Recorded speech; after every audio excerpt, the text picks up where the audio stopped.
Bueno, buenas tardes a todos, bienvenidos al EpiTalk. El día de hoy vamos a tocar un tema bastante interesante y bueno, que es de sumo interés de todas las personas que trabajamos en el sector de bombeo, que es el tema de los tableros y qué es lo que yo requiero para proteger mi respectiva electrobomba. Entonces, antes que nada, vamos a hacer una mención de por qué es importante proteger una electrobomba. Entonces, primero, hay que entender que es una máquina vital ya que pues obviamente provee agua, ¿no? Entonces de ahí la importancia que esté bien protegida. Normalmente está también diseñada para una larga vida útil, o sea, hago una inversión precisamente porque pues sé que en el largo tiempo tiene que durar lo más que se pueda. A diferencia de otras máquinas, es más sensible y hay muchos parámetros más involucrados que en cualquier otra máquina. Ya si nos vamos, por ejemplo, solo a un motor o, por ejemplo, a un puente grúa, qué sé yo, son máquinas que tienen funciones muy específicas. Cuando yo tengo un tema de electrobombas, hay involucradas más cosas. Por ejemplo, ya en el tema hidráulico, en el tema mecánico y en el tema eléctrico. Entonces, por eso todavía es mucho más sensible el tema y hay que tener mucho más conocimiento que en otro tipo de máquinas o elementos mecánicos. Y curiosamente, en lo que hemos visto nosotros en campo, casi que más del 90% de las fallas prematuras, o sea, que la expectativa de vida fue corta o no fue la esperada, se ha comprobado que es porque no tenían las protecciones o el tablero debidamente dimensionado. Y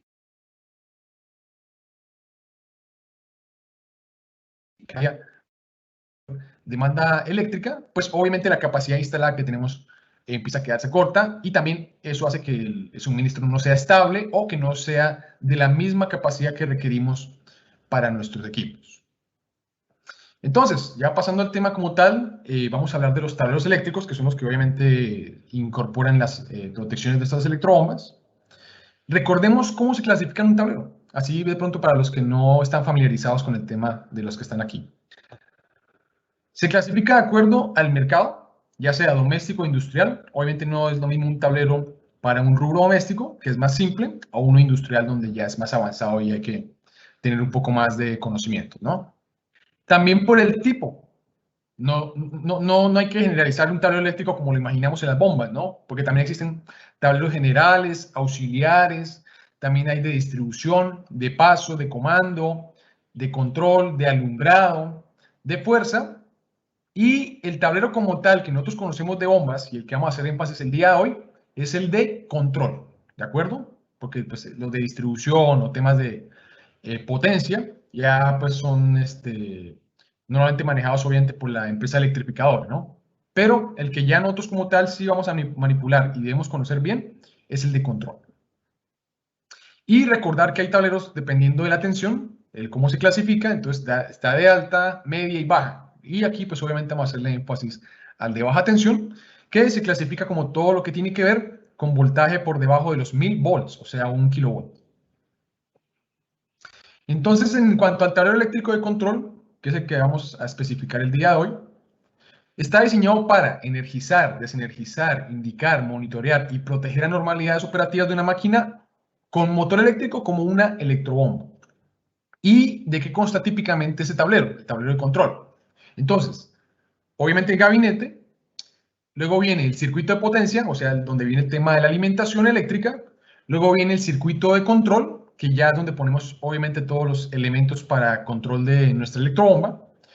Y la puesta a tierra, obviamente ustedes saben que eso es de norma, siempre se tiene que tener una correcta puesta a tierra, un pozo a tierra, debidamente dimensionado. Y el respectivo arrancador, eso ya obviamente ahí aparece dependiendo del tipo de arranque que tenga mi electrobomba y, por ejemplo, si va a tener algo alternativo como una transferencia, ¿no? Por ejemplo, cuando yo trabajo con transferencias electrónicas o, por ejemplo, sistemas contra incendio, ¿no? Donde yo tengo que tener una alternativa eléctrica y si se va la electricidad, pues tengo yo la alternativa de ponerla a trabajar con el generador, ¿no? Y recordar que siempre estos tableros deben cumplir con alguna norma eléctrica nacional o internacional, de las cuales la más conocida es o sea, la internacional, la global, y bajo esta derivan todas las normas que conocemos, es la IEC 61439, que es la que nos dice normalmente cómo se deben diseñar los tableros eléctricos. También está la IEC 60439, ya en el sistema americano la UL 508, en Canadá la CSA C22.22. Por ejemplo, en Argentina lo regula la IRAM 2181 y etcétera. Entonces, por lo general, cada país tiene su propio código eléctrico, pero casi todos siempre se derivan de la IEC 61439, que es la más conocida, ¿no? Ahora, vamos a hablar del primer componente de nuestro tablero de control, que es el gabinete. Entonces, normalmente, ¿cómo determino yo el tipo de gabinete que necesita mi tablero? Eso lo determina normalmente a los grados de protección NEMA o los grados de protección IP. E incluso muchas veces son equivalentes. Entonces, vamos a verlo en cuanto a NEMA, que es el más conocido. Entonces, normalmente el numerito del NEMA te indica el grado de protección que tiene tu gabinete. Si hablamos de un 1, que es el estándar, es obviamente el que menos protección tiene, o sea, contra polvo, contra exposición a chorro de agua o contra caída, ¿no? Entonces prácticamente es la maniobra o los elementos sueltos, casi que sin ningún grado de protección, o apenas un gabinete, pero que fácilmente se le puede filtrar polvo o se le puede filtrar agua, ¿no? Ya luego comienza a subir, entonces ahí podemos ver los grados cómo suben, NEMA 2, NEMA 3, ya por ejemplo los NEMA 3, NEMA 3R, ya son gabinetes ya bastante conocidos, son bastante estándar y son los más recomendados por lo general en aplicaciones, por ejemplo, en cuartos o donde hay encerramiento, pero pues obviamente hay humedad y hay cierta exposición a polvo. Ya después yo paso, por ejemplo, a grados como NEMA 4 o NEMA 4X, donde ya, por ejemplo, son para operar en ambientes exteriores, donde ya tengo exposición a la arena, a polvo, a tormentas de arena, o también donde ya cierto grado de chispoteo de agua que puede dañar los elementos electrónicos, eléctricos que hay dentro del tablero, ¿no? Entonces, entre mayor sea este grado, pues mayor el grado de protección. Luego ya vienen unos grados mucho mayores, obviamente se hace un tablero más costoso, pero eso obviamente depende del ambiente donde yo opere. Entonces, por ejemplo, el NEMA 5 ya es bastante cerrado, pero obviamente ya es un gabinete costoso. Ya después viene, por ejemplo, el NEMA 7, que es a prueba de explosión, ¿no? En ambientes bastante complicados, donde la chispa que pueda generar un elemento eléctrico, pues puede hacer explosión, ¿no? Entonces, se utiliza, por ejemplo, el NEMA 7 en grados explosivos. Y así hasta llegar a NEMA 13, por ejemplo. Entonces, vamos a ver en resumen, para que lo vean gráficamente, los típicos gabinetes que se encuentran. NEMA 1, entonces el arrancador todo expuesto. NEMA 12, por ejemplo, ya el tablero básico, con una ventilación básica que tiene que asistirse, por ejemplo, con ventiladores mecánicos. NEMA 3R, ya, por ejemplo, con cierto grado de protección, el gabinete anticorrosivo, o, por ejemplo, cuando usan norma retail, que es plástico, ¿no? O NEMA 4X, por ejemplo, en acero inoxidable, ya ambientes de alta exposición marina, por ejemplo, cuando estás cerca de ambientes marinos, o el NEMA 7, que es a prueba de explosión, ahí se dan cuenta la hermeticidad del gabinete, ¿no? Por si hay una explosión, pues no, se implosione nomás, ¿no? Ahora, el más conocido también es el grado de protección IP. Entonces, NEMA, casi siempre te dicen NEMA tal, IP y los grados de protección. Entonces, también en los grados de IP te dicen el grado de protección, dos números. Por lo general son tres, o sea, realmente son tres, pero te mencionan dos principales que son. El número uno es contra protección de polvo o de partículas y el segundo dígito es contra líquidos. Entonces, por ejemplo, un IP00 es que no tiene protección ni contra sólidos ni contra líquidos, o sea, totalmente expuesto, ¿no? Ya cuando comienza a subir el primer dígito, no necesariamente quiere decir que suba al segundo, te va diciendo que puede resistir mayor paso perdón, menor cantidad de sólidos le pueden entrar, y ya cuando sube el segundo, pues también lo que es en cuanto a líquidos, ¿no? Entonces, por ejemplo, uno que es muy conocido, IP55, por ejemplo, que es un alto grado de protección. Entonces dice, oye, mira, el primer dígito del 5 significa protección contra polvo, entidad limitada permitida, o sea, bastante resistente, incluso contra partículas de sólidos de menos de 1 milímetro. Y aparte, protege contra chorros de agua de baja presión de todas las direcciones. Por ejemplo, como típicamente es una lluvia, ¿no? O un goteo. Ya cuando es un chorro de manguera, por ejemplo, ya fuerte, pues obviamente no lo va a aguantar.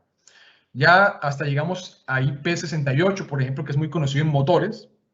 Entonces, que está totalmente hermético, protegido contra polvo. Y aparte, protege contra largos periodos de inmersión bajo presión. Entonces, por ejemplo, ya cuando yo pongo motores sumergibles, por ejemplo, normalmente es un IP68.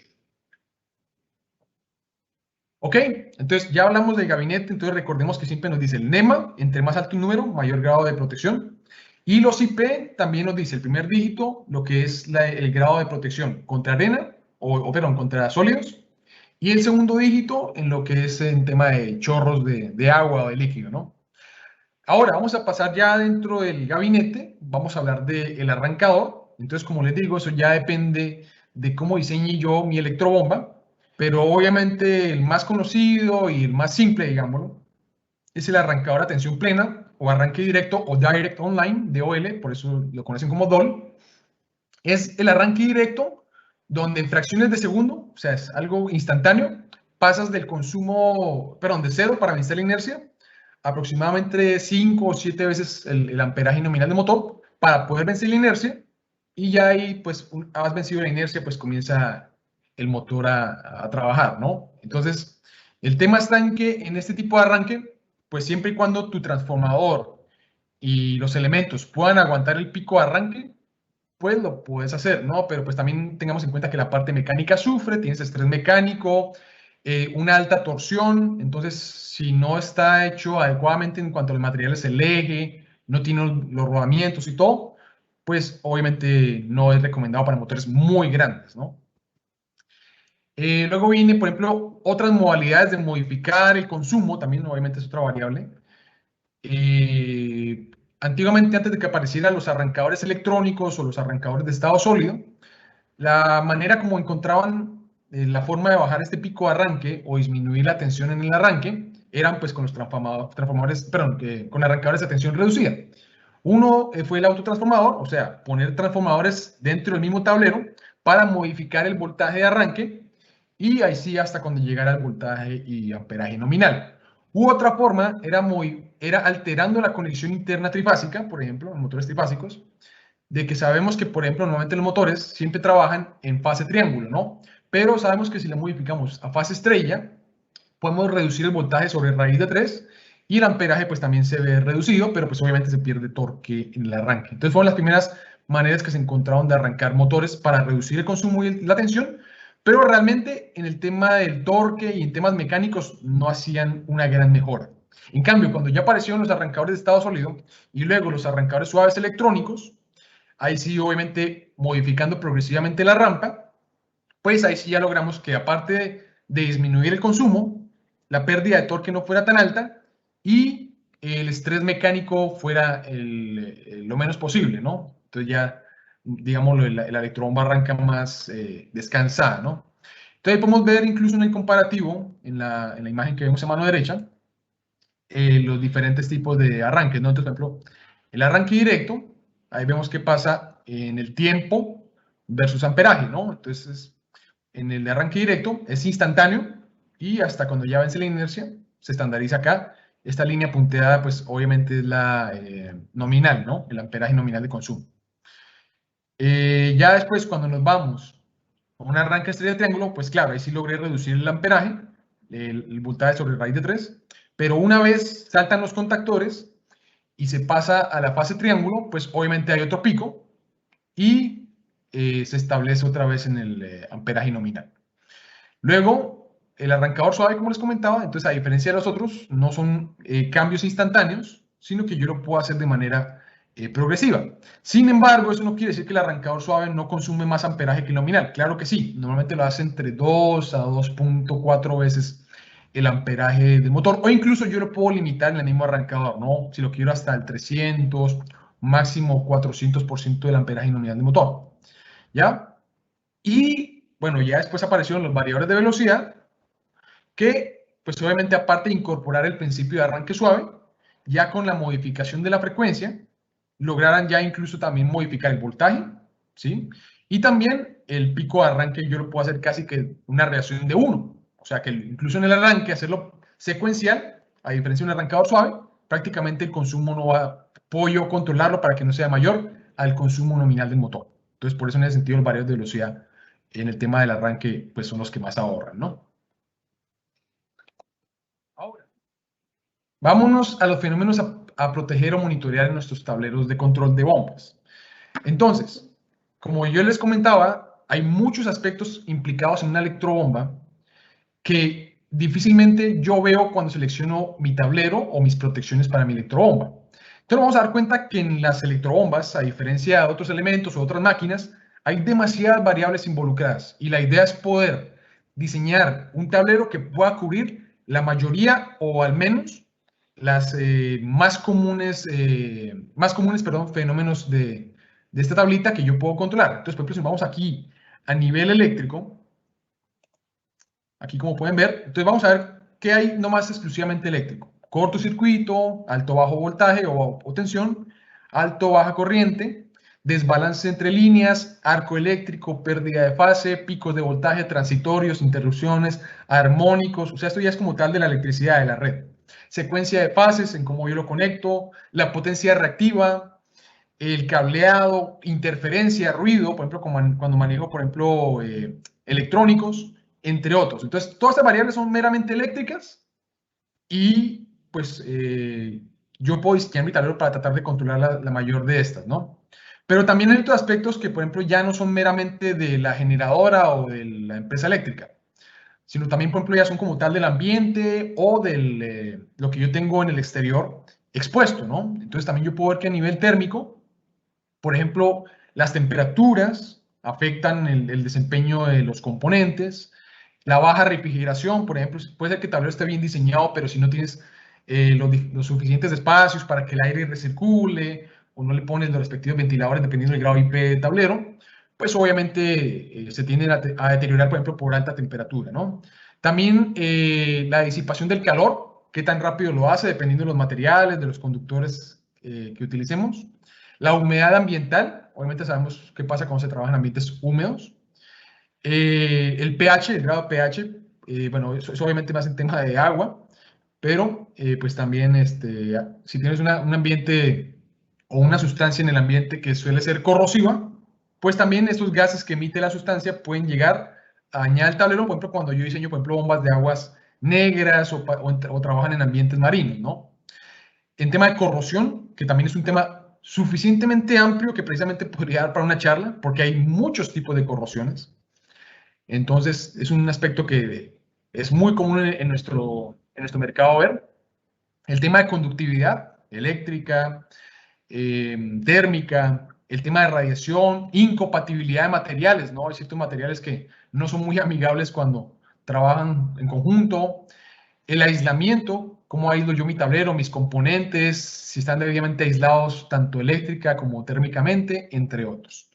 Y luego ya vienen, por ejemplo, aspectos mecánicos y los hidráulicos, ya como tal, por ejemplo, de la bomba.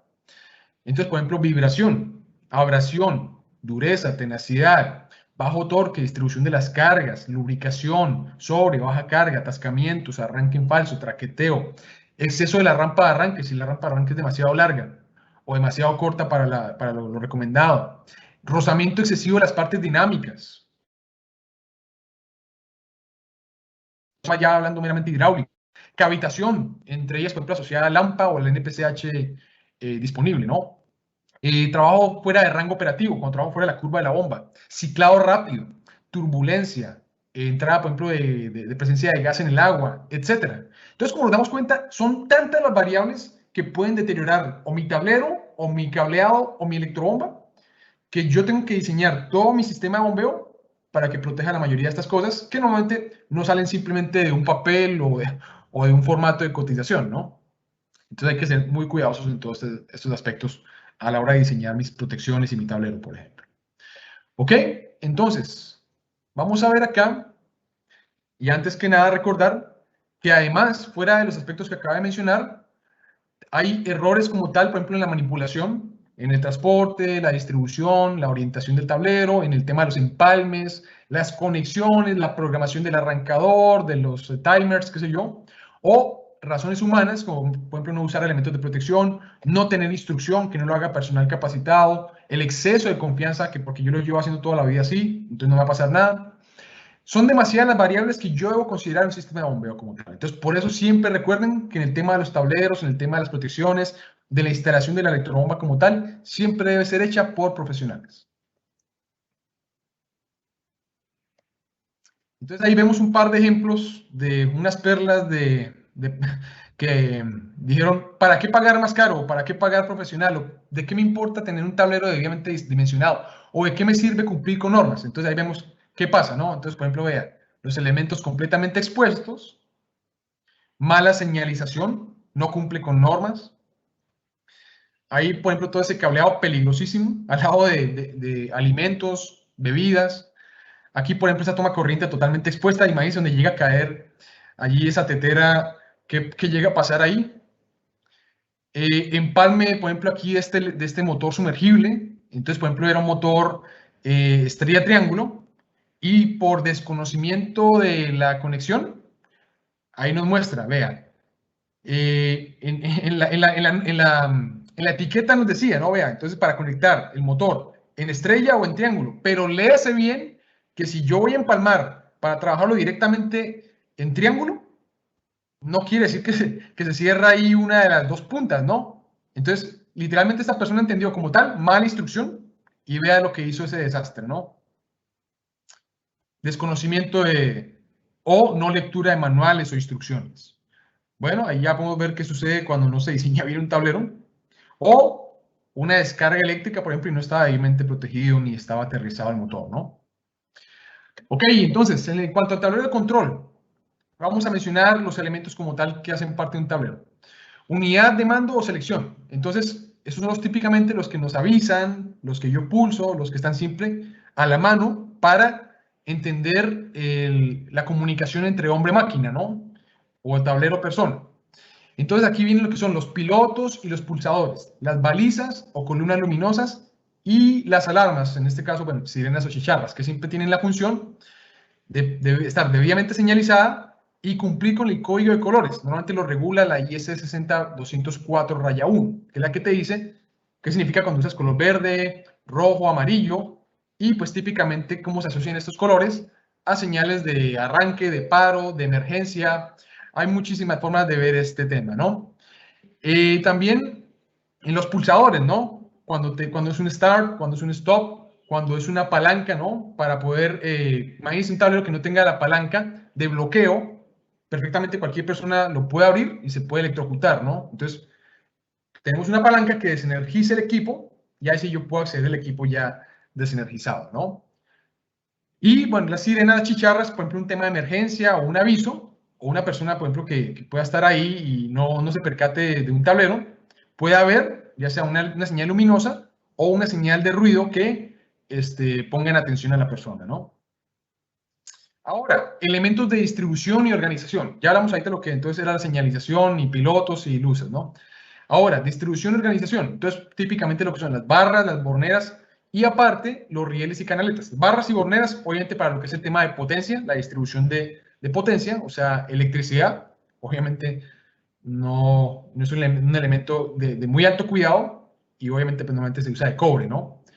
Y lo que son rieles y canaletas, ya lo que es, por ejemplo, para la organización como tal del cableado, para lo que es cuando yo monto mi maniobra electromecánica, pues cumpla con la norma, que normalmente son rieles DIN, o sea, eso es universal. Entonces, cuando yo compro mi maniobra, normalmente va a casar perfectamente en rieles DIN. Y las canaletas, pues también para que se vea organizado, ¿no? Y no quede todo ese cablederío que se cruza y pues obviamente es peligroso, ¿no?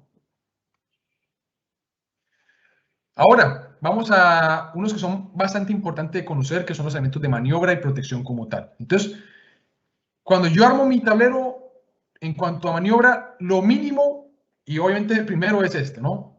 El disyuntor, interruptor o llave termomagnética, ¿no? Lo conocen de diferentes maneras en el mercado, pero esencialmente es lo mismo, ¿no? El breaker principal, ¿no? Entonces, es la principal protección contra cortocircuito y sobrecarga. Entonces, nosotros sabemos perfectamente en una situación de cortocircuito, se eleva enormemente el amperaje, la tensión del equipo, y si no se dispara, se vuelve infinita la resistencia, o sea, cero, perdón, se dispara y se quema el elemento. Entonces, consta una lámina bimetálica, un BIAC, y aparte tiene incorporado un electroimán, ya para poder atraer el breaker y saltar la llave, ¿no? Y es, como les digo, siempre nuestra primera línea, nuestra primera elemento de protección del tablero. O sea, es mandatorio.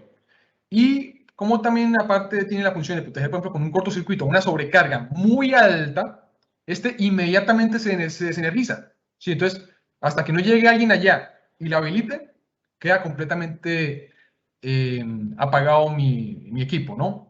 Y hay que seleccionarlo con base al tipo de accionamiento. Entonces, lo más comunes son Z, B, C, D, K y S. ¿Ya? Entonces, ahí incluso podemos ver que cuando ustedes compran un breaker, un disyuntor o la llave termomagnética principal, siempre va a cumplir con esta curva que vemos aquí a la mano derecha. Donde aquí en la parte de la curva podemos ver lo que es la parte térmica y aquí la parte magnética en la parte de la derecha. Y dependiendo de la cantidad de cuántas veces el amperaje se va a subir y el tiempo de disparo, yo veo la curva. Aquí, por ejemplo, estamos viendo la curva de un termomagnético tipo clase D. Clase D o clase K son los más comunes que utilizan en bombas, ¿no? Pero eso no quiere decir que no se puedan utilizar otros, pero eso obviamente va a depender de qué tan rápido quiero yo que se dispare. Pero ojo, si ustedes se dan cuenta, acá estamos hablando de segundos o milisegundos. Pero, por ejemplo, un transitorio, un pico, eso no se puede leer en milisegundos. Entonces, por ejemplo, en esos casos, cuando son transitorios o son picos o cosas muy, muy, muy rápidas, pues una llave termomagnética o un breaker no me va a proteger. Pero un corto, donde sí ya lo lee y toma un tiempo, cuando ya se eleva el amperaje a cierta cantidad de veces, ¡pah!, se alcanza a disparar y a proteger el tablero, evitar un cortocircuito, ¿no? Ok, ahora viene otro elemento que muchas veces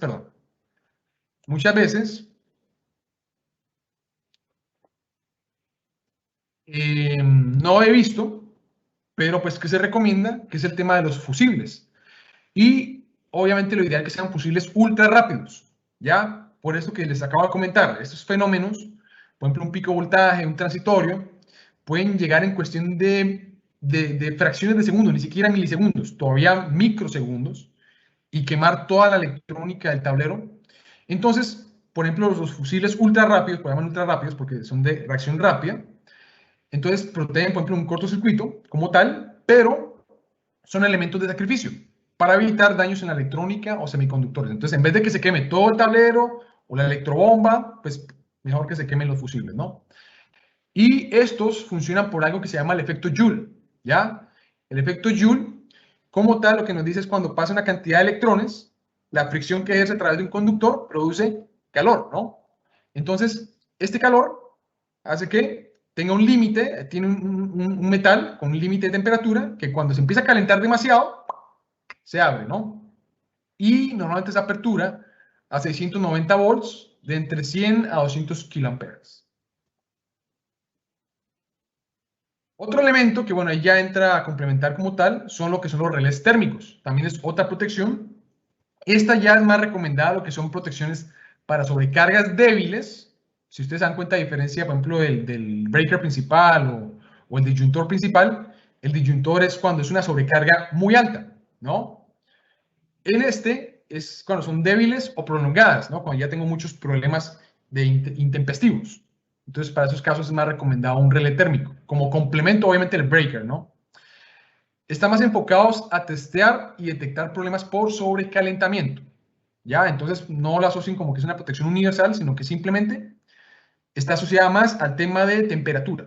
Entonces, cuando el motor se calienta o el cableado se calienta excesivamente, obviamente genera una sobrecarga, o sea, el consumo se eleva, y cuando se eleva, obviamente hace que un viac o unas platinas se despeguen por temperatura y abran el circuito, ¿no? La ventaja que tiene este es que también yo lo puedo volver a enclavar, ¿no? A diferencia de un breaker que yo sí tengo que ir allá manualmente, ¿no? O con una acción externa o alguien que tenga que hacer la acción. ¿De acuerdo? Otra cosa es que obviamente esta protección no funciona sola. Para yo poder hacer este disparo y poder accionar, desenergizar o energizar el equipo, tengo que complementarlo con el siguiente elemento. Pero él no está ahí, pero es el contactor. Ahorita vamos a ver el contactor. En cuanto a elementos también extra de protección, hablábamos de los transitorios o hablábamos de los picos de voltaje, ¿no? Entonces son tan pequeños, pero son tan grandes. Ahí lo podemos ver incluso en la gráfica de la mano derecha. Podemos ver que eso pasa en cuestión de fracciones de segundo, donde se encuentra la onda, funcionando de un momento para otro, se disparó, superó la tensión nominal, incluso la tensión máxima de resistencia de las protecciones, y puede ser tan alto que puede dañar mi tablero, ¿no? Entonces, esto es algo que, por ejemplo, yo muy pocas veces veo en los tableros de control para bombas y prácticamente que debería ser mandatorio. O sea, el breaker, los elementos de protección funcionan bien, pero en cuestiones de milisegundos o segundos. Pero aquí estamos hablando de microsegundos, o sea, es una cosa tan rápida que ninguno de sus elementos de maniobra lo protege. En cambio, el supresor de picos sí está diseñado para proteger de este tipo de acciones. Entonces, a pesar de su corta duración, estos picos, como les comentaba, tienen un fuerte contenido energético que puede causar graves daños en los equipos electrónicos o no necesariamente dañar, pero puede dañar, por ejemplo, un puente de diodos, puede deteriorar el cableado y con el tiempo envejece prematuramente o hace que los elementos se desgasten más rápido para los que fueron diseñados. Entonces, por eso yo siempre les recomiendo casi que lo hagan mandatorio, que además del breaker principal, siempre lo complementen con un supresor de picos para proteger de sobrecargas de varios milisegundos y segundos, pero además de transitorios o temas muy, muy pequeños, con un pico de voltaje, una descarga eléctrica, les proteja este supresor de picos. Ahora sí, volviendo al elemento que les comentaba que yo necesitaba para energizar o desenergizar el tablero, y obviamente yo le conecto el relé térmico, está el contactor. El contactor como tal no es una protección, ¿ya? Pero sí es un elemento que se utiliza como auxiliar para accionamiento. Entonces, yo conecto mis relés, conecto un elemento de protección para que me tome la acción de desenergizar o energizar el tablero y lo hace a través del contactor. Entonces, ustedes saben que los contactores pueden ser polares, tripolares, dependiendo del número de polos que yo requiera. Y este elemento de accionamiento consta un electroimán, ¿no? También funciona muy parecido como el magnético, el termomagnético, ¿no? Entonces, a través del electroimán, ya cuando empiezas a subir, a subir, a subir, se dispara, ¿no? Que es el disparo que vemos acá.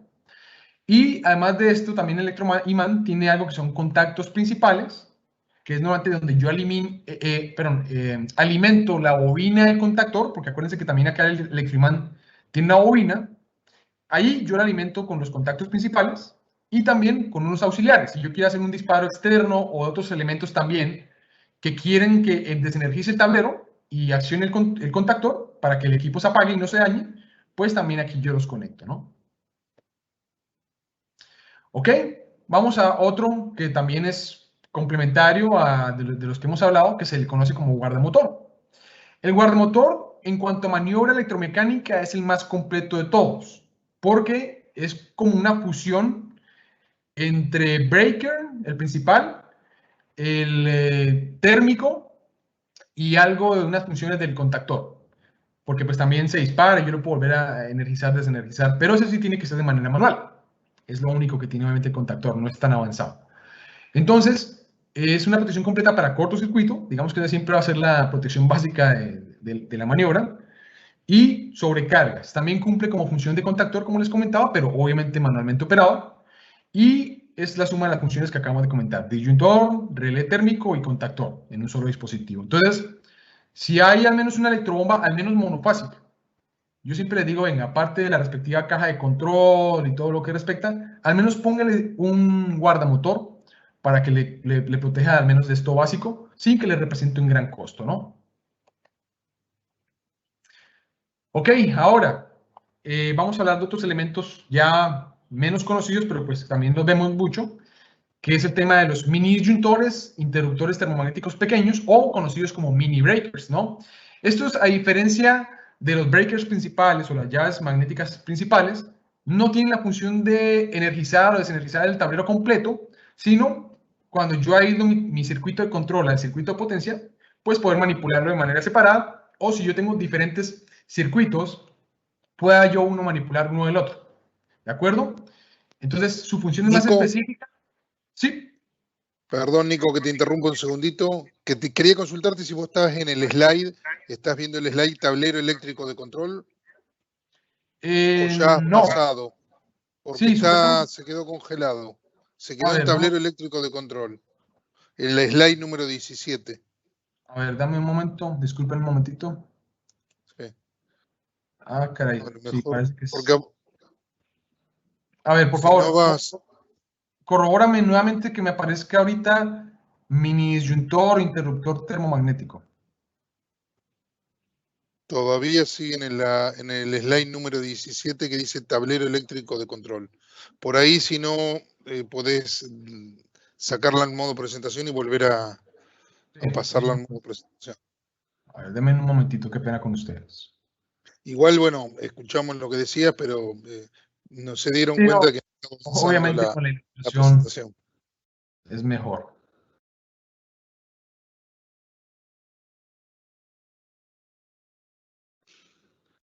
Ok, por favor, Sebas, ¿me confirmas ahora sí ya apareció un mini disyuntor, interruptor termomagnético? Correcto. Ya, discúlpame, entonces, ¿hasta qué slide habíamos quedado? Habíamos visto hasta la 17. Ya, qué pena con ustedes. La de Pero tablero bueno, esa, eléctrico de control, hasta esa. ahí sí. Entonces, ¿hasta los fusiles ultrarrápidos? Claro, no se habían visto la foto, había quedado nomás el texto. Ah, bueno, qué pena. Bueno, rápidamente para retomar. Entonces, aquí era la que era el relé térmico, aquí lo podemos ver como tal. Ahí están los pines que nos conectan directamente al contactor. Entonces, como les comentaba, siempre necesitamos de que el relé térmico esté conectado a un contactor para que pueda dispararse. Luego hablamos del supresor de picos, como les comentaba, ¿no? Para proteger de transitorios. Ahí podemos ver un transitorio como tal, un pico de voltaje. Entonces, está diseñado para proteger, como les comentaba, de cuestiones de microsegundos, ¿no? Entonces, esto no le alcanzaba a proteger un termomagnético o un relé térmico, ¿no? Sino ya el supresor como tal y funciona pues como elemento de sacrificio, ¿no? Si por ejemplo es una descarga eléctrica o una subida repentina de la subestación eléctrica, pues al menos no se me dañe todo el tablero, pues hablamos de un pico de hasta 1000 volts, sino que obviamente este elemento va a ser de sacrificio, ¿no? Ok, ya cuando hablamos de contactor, era el elemento que comentaba que era más enfocado al tema de control, más que protección, en el tema de energizar, desenergizar, y pues obviamente ese que yo complemento con el relé térmico, ¿no? Ahí en la parte de abajo pongo yo los pines, que podían ser polar, bipolar, tripolar, y dependiendo de la cantidad de polos, pues podía ahí poner más o menos elementos, ¿no? Y también tiene contactos principales y auxiliares y se debe alimentar la bobina del contactor, ¿no? Para que pueda funcionar el electroimán. Luego viene el guardamotor, como les venía comentando, es la que integra acciones del disyuntor o el breaker, el relé térmico y también como un contactor de manera manual. Y como les comentaba, en equipos pequeños, donde yo no quiero hacer una gran inversión en un tablero, esto es lo mínimo que yo siempre les recomiendo, usar un guardamotor. Y bueno, aquí ya volvemos nuevamente a donde deberíamos estar. Ahora, hablando de los mini breakers o los mini disyuntores, entonces ya como comentábamos, a diferencia de un breaker principal que protege de cortocircuito o de una gran sobrecarga, eso está más enfocado a temas de control, ¿no? Entonces para poder desenergizar diferentes circuitos, a diferencia del de potencia. Ya el breaker obviamente va en el circuito de potencia, el grande. Los mini breakers van más en el circuito de control, ya donde yo pongo ahorita los relés o los sensores o ahorita lo que voy a ver, ¿no? Ok, ahora pasamos, antes de pasar al tema de sensores y esto, ahí podemos ver en resumen un tablero con lo que acabamos de ver. Entonces, hay un par de pulsadores para accionar o poner en marcha mi equipo y también para pararlo, por ejemplo, de emergencia. Y ahí podemos ver lo que viene principalmente, ¿no? Entonces, a ver, voy a poner aquí el lápiz óptico. Ahí podemos ver que está primero el interruptor termomagnético. Entonces, como dijimos, es el breaker principal o disyuntor principal. El guardamotor, por ejemplo, lo puedo utilizar como complemento, como les dije, es mucho más completo. Aquí incluso podemos ver que puedo yo setear cuánto quiero yo el límite.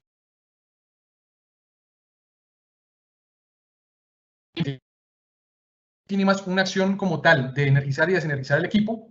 Y aquí un mini breaker o interruptor termomagnético pequeño para pues, manipular aquí el circuito como tal. Entonces, es lo mínimo que yo debería ver en un tablero de control con maniobra electromecánica. Ok, pero ahora dicen, ahora cómo viene el tema de los famosos protecciones electrónicas, ¿no? Esto ya es meramente electromecánico. Ok, entonces ya vamos a hablar de otros elementos que van complementarios al tablero, que son los relés auxiliares, los timers, vigilantes, por ejemplo, vigilante de tensión, lectores, un lector PT100, los display o elementos ya que muestran como tal funcionamiento digital, PLCs, ya por ejemplo cuando yo programo un logo o algo que yo quiero que haga una lógica, por ejemplo, de alternación, adición de tableros, por ejemplo, de bombas duplex, triplex, ¿no? Etcétera. Entonces podemos ver distintos ejemplos de estos relés auxiliares y como les comento, por lo general los mini breakers o los mini disyuntores están más enfocados a proteger estos circuitos con estos elementos. Y recuerden que por lo general estos circuitos, perdón, estos elementos, estos relés de control, están normalmente en un voltaje o monofásico o bien en 220. Entonces, si mi voltaje de alimentación es diferente al de control, que suele ser así, tengo que tener necesariamente un transformador de corriente para que pueda poder usar el voltaje correcto para los relés auxiliares o los timers o los elementos de control. Entonces, por lo general siempre se ve en motores con voltajes grandes que tengo que poner un transformador de corriente para poder utilizar estos elementos que típicamente son a 220, 230, ¿no? Ojo con la selección. Entonces, aquí por favor es muy importante, señores, señoritas. Cuando seleccione yo el tablero para mi motor, mucha gente selecciona el tablero con base a la potencia de la electrobomba o el motor, perdón. Entonces dicen, vea, la electrobomba usa un motor de 25 caballos. Entonces van y buscan un tablero, diseñan la maniobra, diseñan el arrancador para 25 HP. Por ejemplo, a 460, 440. Pero ¿qué pasa? Este es el motor que típicamente conocemos como el motor estacionario. Y este, por ejemplo, en la aplicación del pozo, el sumergible. Si bien ambos son motores, por ejemplo, trifásicos, jaula de ardilla, sincrónicos, si nos damos cuenta, no son igualmente eficientes. Entonces, por ejemplo, yo señalo ahí, vea, 50 Hz, a 400 volts, en el caso de 50 Hz. El motor entrega, claro, en la punta del eje, 18.5 kilowatts. Hasta ahí bien, que vienen siendo 25 caballos. Hasta ahí bien. Y en 60 Hz, exactamente la misma información, ¿no? Entonces, 460 volts, 60 Hz, 18,5. O sea, en la punta del eje, tanto para 50 como 60 Hz, el tablero que yo seleccione, hasta ahí cumple para ambos. Pero viene esta variable. Si ustedes se dan cuenta, y yo selecciono, por ejemplo, un tablero que tenga, o un breaker, o un relé, que tenga un amperaje límite de 32 amperes, o sea, para un motor de 25 caballos, si yo lo utilizo para mi motor sumergible, ¿qué pasa? Este es el amperaje a plena carga del motor, 38,5. Entonces, ni siquiera el motor va a arrancar, ¡pah!, se va a disparar. O si lo aguanta, se va a recalentar. Entonces, no está bien dimensionado, o cuando yo, por ejemplo, sobredimensiono. Entonces, tengo que tener mucho cuidado con este aspecto. En cuanto al amperaje, porque obviamente se ve reflejado en las eficiencias. Entonces, obviamente, por ejemplo, el motor sumergible es típicamente más ineficiente versus, por ejemplo, un motor IE2 o IE3, que es el más común que se utiliza en cuanto a estacionarios. Entonces, siempre recuerden que cuando seleccionen su maniobra electromecánica, cuando diseñen su arrancador o toda la parte electromecánica del tablero, debe ser con base al amperaje del motor, no de la potencia. ¿De acuerdo? Ese error es muy común, sobre todo cuando diseñan motores, por ejemplo, en sumergibles y ponen tableros más pequeños. ¿Se puede simplificar un tablero de control? Ok, aquí les presento un tablero típico, bien completo, con sus fusiles ultra rápidos, con su arrancador suave, con su contactor, mini breakers, elementos de control, respectivas botoneras, pulsadores, ventilación, iluminación, conforme a la norma. Bastante bien este tablero, ¿verdad? Pero la pregunta es, ¿existe una manera de hacer esto más simple? La respuesta es sí. ¿Cómo lo hago? Se los presento. Este tablerito, como lo ven, cumple el mismo principio. Arrancador suave, arrancador suave. Todas las protecciones que mencionábamos, cortocircuito, desbalance de corriente, la parte de control, prácticamente con este tablero que está igual, estoy haciendo exactamente lo mismo que está acá con este elemento llamado submonitor o un relé electrónico inteligente. ¿Ya? Entonces, la ventaja de utilizar, por ejemplo, relés electrónicos inteligentes, como el Submonitor Connect, es que muchas de las funciones que yo, por ejemplo, para proteger de cortocircuito, para proteger de desbalance, de pérdida de fase, de recalentamiento del motor, de todos los aspectos que vimos en la tablita que habían todos estos, la gran mayoría son asociados o a amperaje o son asociados a voltaje. Entonces, usando la lógica correcta, una protección electrónica inteligente asocia esos parámetros, los fenómenos, y les puede proteger casi que igualmente haciéndolo por separado con cada uno de los elementos electromecánicos. Entonces, ya en resumen del Submonitor Connect que Franklin Electric ofrece, es esta unidad, un relé electrónico inteligente, que es la más completa del mercado de las electrobombas.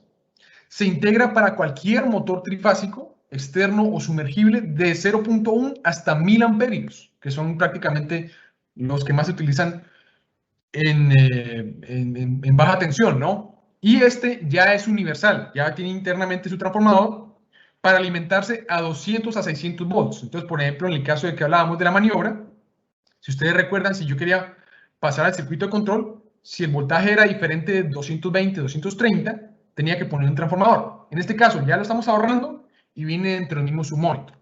¿Ok? Y es universal tanto a 60 como a 50 Hz. O sea, en ambas frecuencias es exactamente la misma protección. Es complementario para arrancadores. Entonces, si tienen un tablero de arranque directo, un arrancador con otro transformador, estrella de triángulo, arrancador suave, cualquiera de estos arrancadores, yo les puedo complementar el submonitor. Ojo, donde no es compatible, o sea, sí se puede colocar, por ejemplo, con variadores, pero como elemento de monitoreo.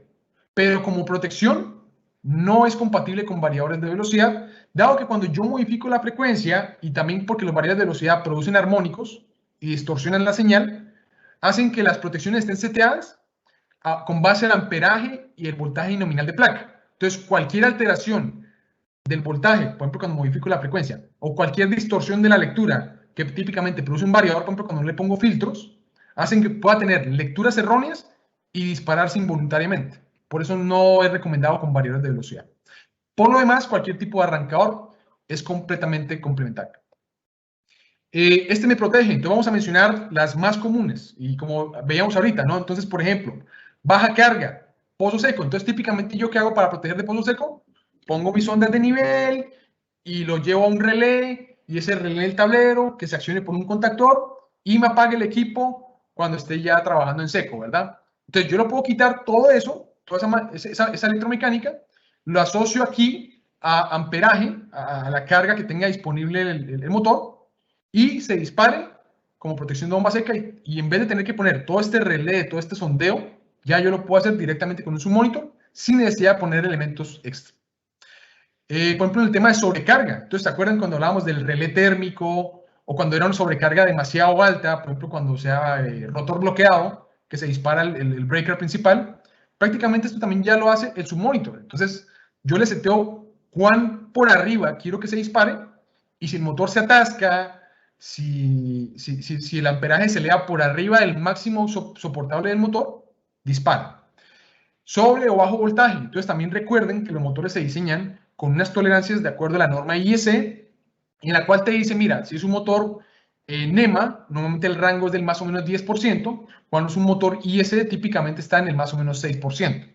¿Ya? Entonces cuando trabajo, por ejemplo, un motor a 440, digamos, ¿no? en 60 Hz. Entonces, la relación de tolerancia es del más o menos 6%. Cuando lo trabajo en americano, por ejemplo, 460, es del más o menos 10%. ¿Ya? Lo mismo cuando vamos a 50 Hz, ahí ya obviamente es más o menos 10%. Ahí la ventaja es que la tensión es más estable que en 60 Hz. Entonces, recuerden que esa tolerancia, esa holgura de más o menos 10% que recomienda el fabricante, ya el submonitor la trae seteada por default. Entonces, quiere decir que si la tensión se me cae por debajo del 10% o por arriba del 10% del voltaje nominal que está llegando de motor, va a proteger el motor. Entonces, también me quito toda la maniobra electromecánica. Tengo que no poner vigilantes de tensión, nada externo. Ya el mismo submonitor lo hace. Desbalance de voltaje y de corriente. Entonces, también encuentra que el porcentaje de desbalance, yo lo seteo, ¿no? Típicamente, Cuando está por arriba del 2% ya se considera un desbalance. Cuando está por debajo del 2% es normal. Pero ya, por ejemplo, cuando llega hasta el 10%, ya está tan desbalanceado las tres corrientes de potencia, perdón, las tres líneas de potencia, que no se recomienda trabajar así, ¿no? Está desnivelado, descompensado el motor. Entonces, también este me protege de desbalance de voltaje y también me protege de desbalance de corriente. Rotor bloqueado. Entonces, cuando el motor se atasca, sabemos que típicamente se sube el amperaje hasta cuando llega al límite y en vez de tener que esperar que se dispare un breaker, pues este mismo detecta que si el amperaje está demasiado alto, yo le puedo poner el límite, lo puedo setear, pues se dispara. Giro inverso. Entonces también sabemos que cuando gira en sentido inverso, por ejemplo, pues típicamente la carga o el consumo esperado nominal, si yo calculé la electrobomba para trabajar al 100% de carga, pues consume típicamente menos amperaje, ¿no? Y obviamente ustedes lo ven a simple vista en el pozo, por ejemplo, cuando sale menos caudal. Entonces, incluso no tengo que esperar yo a llegar allá y hagamos pruebas y cambiemos la conexión trifásica, ¿no? La secuencia. Ustedes mismos ahí en su monitor pueden ver si está mal conectado y ahí mismo les dice cuál de las tres o cuál de las dos están cruzadas, ¿no? También me protege de giro inverso, de falla tierra. Entonces, por ejemplo, si no detecta una falla tierra o si, por ejemplo, el amperaje que pasa por el cable de tierra es mayor a 0.1 amperes, detecta que hay una fuga a tierra y se dispara por falla tierra. Tiempo máximo de arranque. Entonces, por ejemplo, también nosotros en el tema de sumergible, que sabemos que son motores más delicados, sabemos que las rampas de arranque deben ser cortitas, ¿verdad? Entonces, el submonitor lo que hace es que si la rampa yo la seteé para máximo 3 segundos y si después de 3 segundos no ha llegado al consumo nominal del motor, significa que la rampa es demasiado extensa y en vez de evitar que los rodamientos, o en ese caso el motor sumergible, de los cojinetes de empuje axial sufran demasiado por el exceso de rampa, entonces se dispare. Entonces lo interesante en su monitor es que cuando tú le pones modo motor sumergible, se setean las protecciones y los timers y todo recomendados para motor sumergible. Cuando le pones, por ejemplo, modo motor estacionario o motor de superficie, sabemos que obviamente la frecuencia puede ser menor, sabemos que tiene un rango de arranque más alto, usa rodamientos, entonces es diferente. Entonces, dependiendo de la aplicación, ahí te va corrigiendo. Y así, de todas las protecciones que acabamos de hablar, prácticamente todas están incorporadas aquí en su monitor. Otra cosa interesante es que muchas veces cuando yo pongo mi maniobra electromecánica, a menos que yo tenga un display o tenga algo que lleve un registro, o incluso yo le ponga un protocolo o algo para poder yo monitorearlo, no tengo fácilmente cómo ver si, por ejemplo, falló algo. ¿Por qué falló? La ventaja del submonitor es que, aparte de proteger de todo lo que acabamos de hablar, de que no requieres un transformador, que lo puedes complementar con cualquier tipo de arrancador excepto con variador de velocidad, te puede registrar 100 fallas, 25 ajustes de parámetros, o sea, cambios de programación, y los 25 últimos arranques, ¿no? Por ejemplo, muchas veces me dicen, es que el motor, ¿cuánto tiempo tiene que pasar cuando se apaga y vuelve a arrancar, verdad? Entonces también el submonitor, si yo, por ejemplo, se disparó el contactor y llega ahí rápidamente y lo enclava, ok, lo deja arrancar, pero el registro quedó. Y si llego a hacer eso seguidamente, el día que se dañe la electrobomba, yo veo aquí mi historial y veo que alguien ahí voluntariamente sabía que su monitor estaba seteado para proteger el tiempo mínimo entre arranques y alguien pues violó la norma, que pues obviamente no aplica en un tema de garantía, ¿no? Protocolo de comunicación Modbus, RTU y BACnet, o sea, los protocolos más comunes que conozco en el mercado. Entonces yo lo puedo llevar perfectamente a una SCADA y en tiempo real monitorear mis equipos. Lector PT100, PT1000 incorporado. Entonces ahí viene también, aparte del relé para poner las protecciones de sondas de nivel, que ya las estoy obviando con una protección asociada a amperaje. Por ejemplo, muchas veces yo tengo que poner un lector PT100 en el tablero, otro complemento, otro relé, otra conexión. También yo se le estoy quitando y directamente el cable, en este caso el PT100, lo puedo llevar directamente al submonitor. Lee la señal de temperatura o de la resistencia, porque sabemos que es una relación de resistencia-temperatura, y también yo le seteo en el submonitor que cuando llegue a un límite de temperatura, el PT100, me dispara el equipo y me proteja por sobretemperatura. También, esta es una cosa muy novedosa también que tiene su monitor, y es que fuera de lo que hablamos de las protecciones electromecánicas del tablero, si yo quiero, por ejemplo, en tiempo real, saber el estado de aislamiento que tiene el bobinado del motor, ustedes saben que típicamente se tiene que primero, obviamente, apagar el tablero, buscar una tierra, buscar línea a línea, y pues típicamente requiere un elemento costoso, como por ejemplo lo es un megómetro o un Megger, ¿no? O un lector de aislamiento. En este caso, lo que nosotros hacemos acá con el submonitor es que aquí en la parte derecha, simplemente yo aquí llevo un cable a tierra, conecto una de las 3 líneas de potencia y el equipo, con la misma alimentación, antes de arrancar el motor, él mismo convierte aquí, manda un pico de voltaje de 500 voltios DC por una de las líneas que yo conecto acá, busca el aislamiento y si está por arriba del aislamiento que yo le seté en el submonitor, permite arrancar el motor. Si encuentra que está por debajo, o está abajo o se fue a tierra, automáticamente ni deja arrancar la electrobomba y queda en el registro bajo aislamiento o falla de tierra. Entonces también es muy interesante que ya tiene una especie de Megger ya incorporado. Entonces también te estoy ahorrando el Megger. Y tiene conexión vía Bluetooth para lo que es programación, monitoreo y visualización de los eventos. Entonces también si yo no quiero tocar el display o quiero verlo desde mi smartphone, fácilmente lo puedo hacer con la aplicación EFI Connect. Me enlazo a través de Bluetooth al submonitor y en tiempo real yo veo aquí monitoreo, descargo el historial de eventos. Si quiero enviarlo por WhatsApp, lo quiero enviar por correo para que vean el historial de eventos a un ingeniero de servicio o con la persona de Franklin, pues directamente lo puedo hacer, ¿no? Sin exponer o que tenga que venir un electricista para poder ver este historial. Entonces ahí pueden ver una simple aplicación que es gratuita, está disponible para iOS, también está disponible para Android. Simplemente descargan esa aplicación que se llama FE, Franklin Electric Connect con doble E. Entonces, como se dan cuenta, es una protección muy completa y prácticamente todo lo que yo tenía que hacer con distintos elementos de maniobra, lo estoy haciendo con este submonitor y de ahí poder cumplir lo que vemos ahí en este slide, ¿ya? Entonces, ahora sí ya tiene sentido, porque para, en vez de que lo que hace esto, lo que hace esto, lo que hace todo esto, yo lo puedo hacer prácticamente con el submonitor, ¿no? Y obviamente, pues aquí el respectivo arrancador, el breaker principal, obviamente para energizar y desenergizar el equipo, y aquí un par de elementos auxiliares y es todo. Entonces, un tablero más económico y con todas las protecciones incorporadas. Más pequeño, más compacto el gabinete, etc. Y bueno, con eso el día de hoy hemos terminado. Por favor, disculpen ahí los problemas técnicos que tuvimos, pero igualmente espero que haya sido de su agrado la temática tratada el día de hoy. Excelente, Nico. Sí, ahí tuvimos ese tema, pero bueno, afortunadamente se dieron cuenta enseguida y lo solucionamos. Sí, felizmente. Bueno, Sebas, creo que me pasé el tiempo, ¿verdad? No, estuviste exacto. Perfecto. Entonces, si nos da tiempo para preguntas, ¿verdad? Sí, no hubo muchas consultas. Creo que es un tema que normalmente pasa también cuando yo tengo las charlas.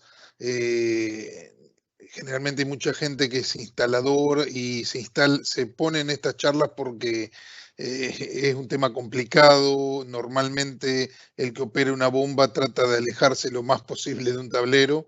Y bueno, la idea era, y me pareció muy interesante, digamos, la charla y la última parte de su monitor más, en donde existe un grado de operación y sencillez, en donde los fabricantes tratamos de poner todo, digamos, el automatismo posible, de la manera de simplificarle al usuario y no tener que operar un tablero como había que hacerlo antes, en donde los tableros inteligentes, digámosle, están tratando de encontrar las soluciones o ponernos en avisos, y ser lo más sencillo posible. Entonces esto, de alguna manera, yo creo que vuelve a acercar al operario, al usuario, que muchas veces tenía que llamar a un electricista especializado y dejar su equipo sin utilizar por mucho tiempo, ¿no? Hoy en día, la verdad que con un submonitor leyendo simplemente los mensajes, o se interpretan fácilmente o se pueden enviar, porque el submonitor también tiene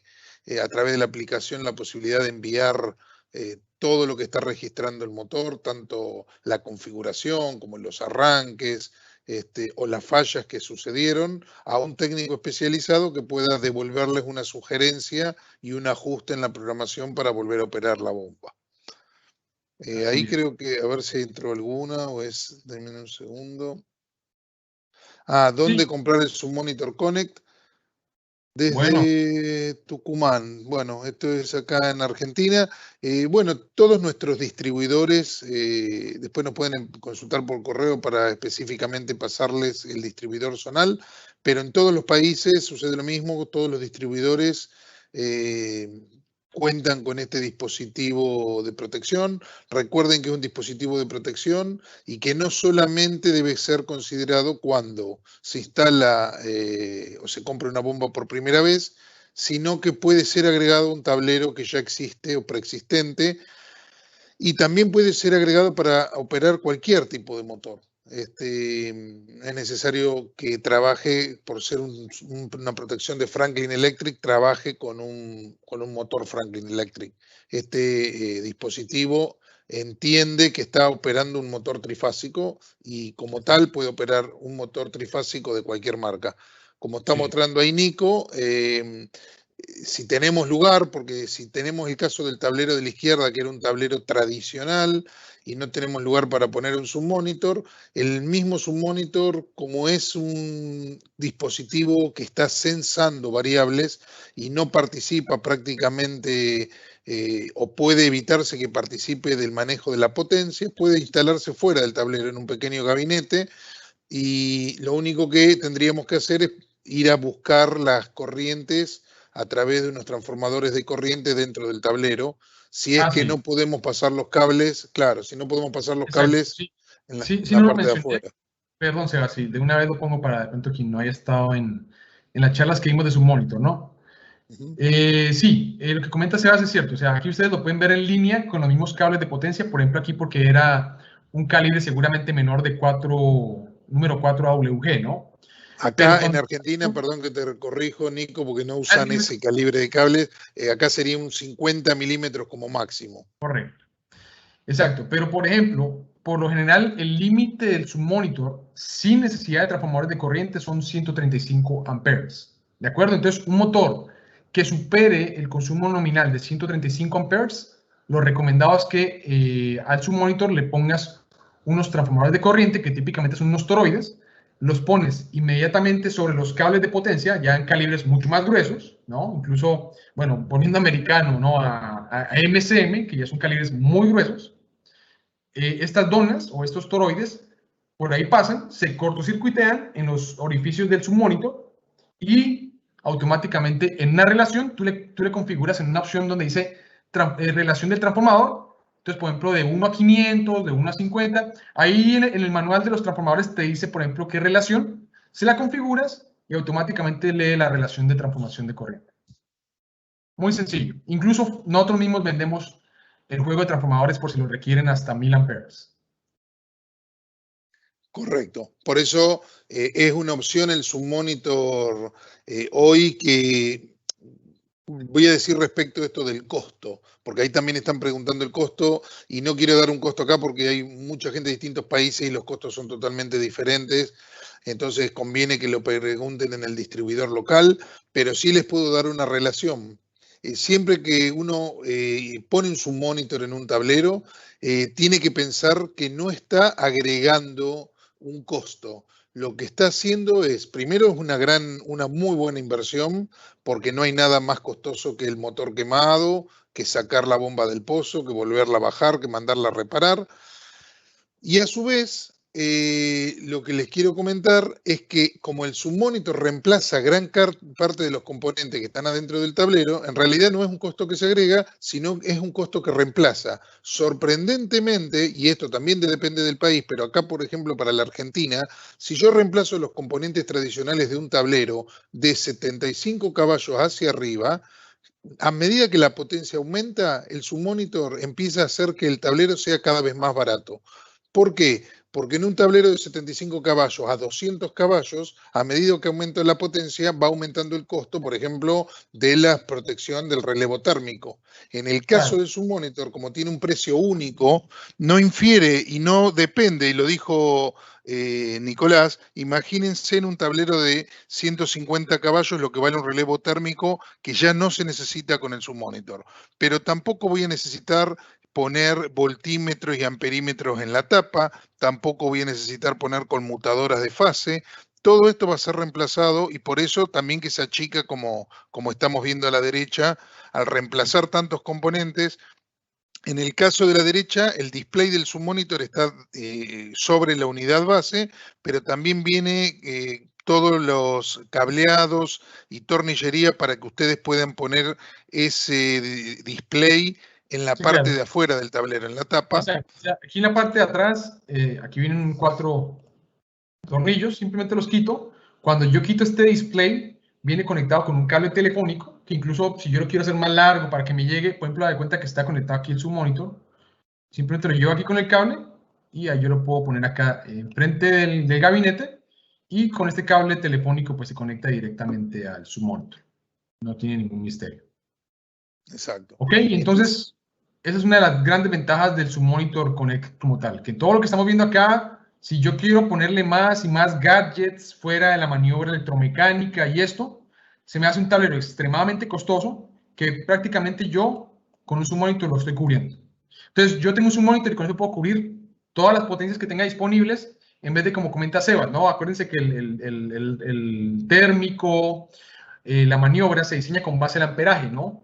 Entonces, entre más grande el amperaje, pues obviamente pongo relés más grandes, pongo protecciones más grandes. En cambio, desde un motor de 200 hasta un motor de medio caballo trifásico, es prácticamente el mismo costo. Y otro tema que da la ventaja, el tener submonitor, por ejemplo, lo quiero decir porque este es un caso típico, empresas de agua. En las empresas de agua, normalmente cuando uno tiene que tener stock en el pañol para repuestos, si uno tiene una variedad de tableros instaladas, nosotros acá tenemos empresas de agua que tienen una variedad de potencias, por ejemplo, que va desde los 30 a los 60 caballos, tienen que tener las protecciones y los relevos térmicos para 30, para 40, para 50, para 60 caballos. Eso significa un costo financiero de stock parado dentro del pañol esperando a ver si hay que reemplazar. Cuando uno tiene submonitor, tiene el mismo equipo para todas las potencias. Entonces no necesita andar agrandando el stock y tener disponibilidad para como tendríamos que hacerlo con los relevos térmicos, ¿no? Así es. Bueno, Nico, ahí justo me parece que apareció alguna más. A ver, por favor, antes de... bueno, acá nos dicen, hay alguna gente ansiosa y yo también soy uno de los ansiosos con el tema de la telemetría. Nosotros estamos desarrollando un producto que ya pronto lo van a estar viendo en el mercado, que es la telemetría. Va a venir muy novedoso esto porque la telemetría no va a ser el viejo tabú de tener que instalar servidores, desarrollo de productos. Vamos a cambiar el paradigma de la telemetría diseñando un producto y nosotros absorbiendo todos los costos de lo que serían los servidores, el diseño. Ya vamos a lanzar un producto que abarque todas las necesidades y todos los requerimientos de los usuarios, como va a ser en paquete y va a ser promocionado y distribuido por Franklin Electric. Lo que les quiero comentar como utilidad es que todas las variables que se censan y se miran en el submonitor van a poder ser vistas a través de una página en cualquier domicilio, en cualquier oficina, en cualquier centro de control. Y de esa manera vamos a poder llevar un relevamiento de todo nuestro equipamiento.